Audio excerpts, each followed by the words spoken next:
Tinangay ng rumaragasang baha ang motoristang yan sa Barangay Mintal, Davao City. Hallelujah!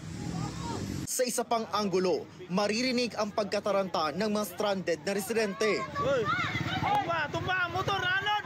Sinubukan ng biktima na suungin ang baha pero hindi ito kinaya ng kanyang motorsiklo. Agad na rescue ang motorista, pati ang kanyang motorsiklo. Ayon sa isa sa mga residente, tumaas ang baha dahil sa baradong drainage canal sa ginagawang bagong tulay. Abot baywang naman ang taas ng baha sa isang kalsada. Sa isang binahang kalsada sa Barangay Mintal, stranded o kaya tumirik na ang ilang sasakyan.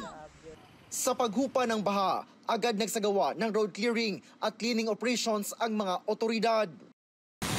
Lord! Nagmistulang malaking alo naman ang bahang yan sa Manay, Davao Oriental. Sa lakas ng ragasa, nasira at tinangay ang footbridge sa sitio Mambusaw. Pansamantalang hindi matawiran ang ilog, kaya naghanap muna ng alternatibong ruta ang mga residente. Wala namang naiulat na nasawi o nasaktan.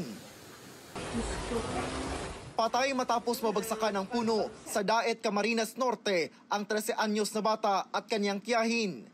Ayon sa mga residente, magbubukas ng tindahan ang dalawa nang nanalasa ang malakas na hangin sa lugar sa gitna ng buhos ng ulan kahapon.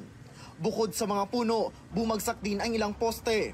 Damay rin ang mga bahay sa paligid at mga nakaparadang tricycle. Ayon sa Pag-asa Daet, supercell thunderstorm cloud o buhawi ang naranasan doon na anila ay bihira at hindi napepredict. Lubog naman sa baha ang mga bahay sa ilang barangay sa bayan ng Kapalonga dahil sa lakas ng buhos ng ulan. Nagmistulang waterfalls naman ang ragasa ng baha sa La Trinidad, Benguet, gaya sa kalsadang ito sa Lower Bayabas, Barangay Pico. Tumirik naman ang isang motorsiklo nang subukang tawirin ang baha. Ayon sa Pag-asa, trough o ang extension ng low pressure area ang nagpaulan sa Mindanao, habang easterlies ang nakapekto sa Hilagang Luzon.